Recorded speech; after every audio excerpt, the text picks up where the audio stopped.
Assalamualaikum warahmatullahi wabarakatuh. Tidak terasa, seminggu segera berlalu. Rasanya baru kemarin hari Senin. Masa besok udah Senin lagi? Apakah kamu merasa stuck di titik yang sama? Padahal saat ini harusnya kamu ngerasa sedang berproses, sedang menuju perkembangan, sedang meniti masa depan. Tapi rasanya berada di titik itu aja. Jika kamu merasakan perasaan seperti itu, kamu berada di podcast yang tepat. Podcast ini semacam rangkaian perjalanan hidupku yang mungkin nantinya aku buka di masa mendatang, dan suatu hari nanti aku harap aku akan mencemooh diriku sendiri betapa alenya aku di masa lalu, betapa payahnya aku di masa lalu. Dan ya, nantinya kita pasti akan sampai di ujung sana, sampai di mana harapan terkabul, doa-doa terijabah. Semoga. Dalam menghafalkan Al-Quran, aku tahu pasti ada banyak hal yang membuat kamu ingin jatuh, menyepelekanmu, merendahkan kemampuanmu. Tapi ada pesan yang begitu menyentuh hatiku dari ayahku. Beliau berkata, lancarnya hafalan Quran adalah hadiah dari Allah. Tugas kita sebagai manusia, sebagai penghafal Al-Quran, hanya menghafalkannya. Terserah Allah nanti memberikan lancar, memberikan bisa, itu terserah Allah. Tapi tugas kita adalah memperjuangkannya. Itulah yang harus digarisbawahi. Tetap semangat dan terus berjuang. Ketika bergelut dengan sesuatu yang memusingkan kepala, biasanya aku hanya perlu mengatakan kepada diriku sendiri, segala penat ini hanyalah fana, pusingnya pasti sebentar saja. Jangan sampai menyerahkan diri kepada rasa malas, menyerahkan diri kepada menyerahkan diri kepada ketidakmampuan. Barangkali jika kita bersabar lebih banyak lagi, barangkali jika kita masih bisa menahan diri lebih lagi, mungkin rasa penasaran kita dan harapan kita sudah di ujung mata. Jadi kenapa tidak untuk bertahan lebih jauh lagi? Apalagi ini tentang ngafalin Quran ya, hal yang sangat luar biasa untuk diperjuangkan. Aku masih teringat ketika masih berproses mondok di Pondok Pesantren Darul Furqan Kudus. Jadi setiap teman-teman yang memiliki keterikatan batin dengan kita, bahkan teman-teman yang mungkin enggak begitu dekat, pasti mengepalkan tangan sambil berkata, semangat ya.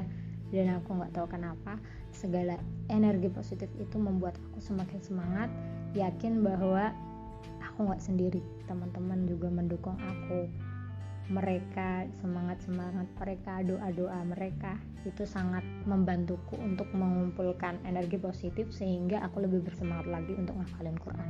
Jadi untuk bertahan lebih lama lagi, kamu hanya perlu teman-teman yang suportif, keluarga yang suportif, doa-doa guru yang suportif, dan lingkungan yang suportif akan membantumu segera mencapai apa yang kamu harapkan.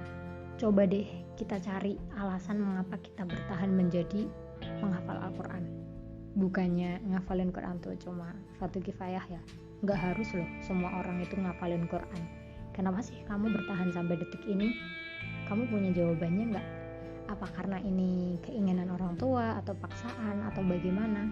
Atau memang kamu memiliki harapan pada suatu hari nanti, seperti yang dinukilkan dalam hadis Nabi, orang-orang yang selesai menghafalkan Al-Quran, mohon maaf jika typo omongannya, orang-orang yang menghafalkan Al-Quran kelak di hari kiamat akan dipakaikan oleh Allah mahkota untuk kedua orang tuanya. Dan tentunya itu keren banget. Tapi apakah kalian sesaleha itu sehingga mampu sevisioner itu melihat sesuatu setelah kehidupan duniawi? Kalau aku sendiri belum bisa ya ngebayangin sejauh itu.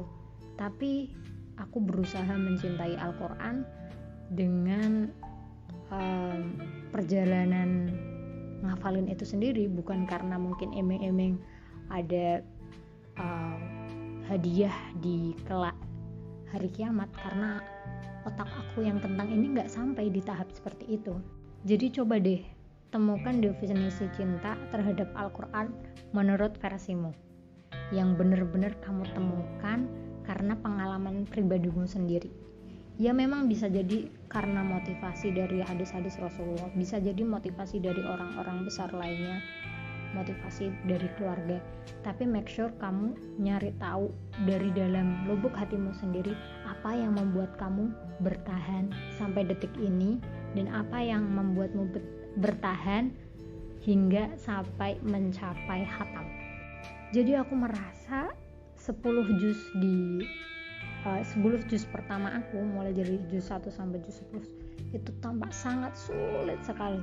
Tiap hari, tiap kali setoran lembaran baru, ziyadah baru itu aku ngulang mulu, hafalannya salah-salah mulu, gak bisa nempel, susah banget, banyak ngulangnya, banyak remedinya, pokoknya bikin capek lahir batin.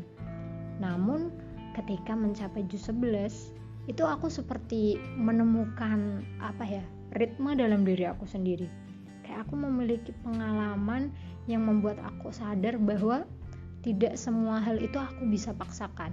Kalau dulu tuh ngafalin kayak hampir istirahatnya dikit, berusaha untuk sebanyak mungkin ngapalinnya, padahal tidak seperti itu. Kita selalu punya waktu-waktu yang ajaib. Misal kalau aku tuh waktu ajaibnya setelah subuh, aku ngerasa lebih cerdas 50 kali, lebay banget, ngerasa cerdas lebih daripada biasanya. Dan nantinya aku juga bakal sadar bahwa ada jam-jam tertentu yang cocok untuk memperbaiki hafalan yang agak-agak goyah. Dan nanti juga aku bisa menentukan kapan aku murojaah dengan enjoy, dengan tenang. Biasanya itu ketika aku udah kelelahan baru deres jus-jus yang benar-benar aku mampu, yang tanpa harus pusing kepala. Dan nantinya ketika sudah mencapai juz 11-15 itu aku udah menikmati bagaimana Al-Quran itu menjadi sahabat aku sendiri, bukan lagi sesuatu yang aku paksa untuk didekati, kayak ngejar-ngejar hal yang tidak menginginkan. Kita kan sulit banget ya, tapi ketika di juz 11-15 itu kayak kita udah bestie banget. Baru ketika juz 16 ke 30 tuh rasanya cepat berlalu banget, karena mungkin kita udah fall in love kali ya, jadi kayak perjalanannya cepat banget. Tapi semua orang memiliki perjalanannya sendiri-sendiri. Ada juga kan teman-teman yang ngafalin tapi cuma 40 hari, 6 bulan, aku kurang tahu. Tapi mungkin nantinya kita bakal bikin kolaborasi bersama teman-teman yang durasinya ngafalinnya beda-beda. Kali aja mereka punya tips dan juga trik yang bisa kamu aplikasikan ke dalam keseharian kamu dalam mencapai khatam Quran. Pada intinya dalam podcast ini, jika kamu ngerasa nggak tahu ini kok stuck banget, nggak kemana-mana, udah, kamu mencobalah untuk selalu bergerak, nambah aja sedikit demi sedikit, it's okay. Yang penting kamu keep moving on, tetap bergerak, nanti pasti akan sampai menuju khatam. Oke, dari aku yang gak sempurna, assalamualaikum warahmatullahi wabarakatuh.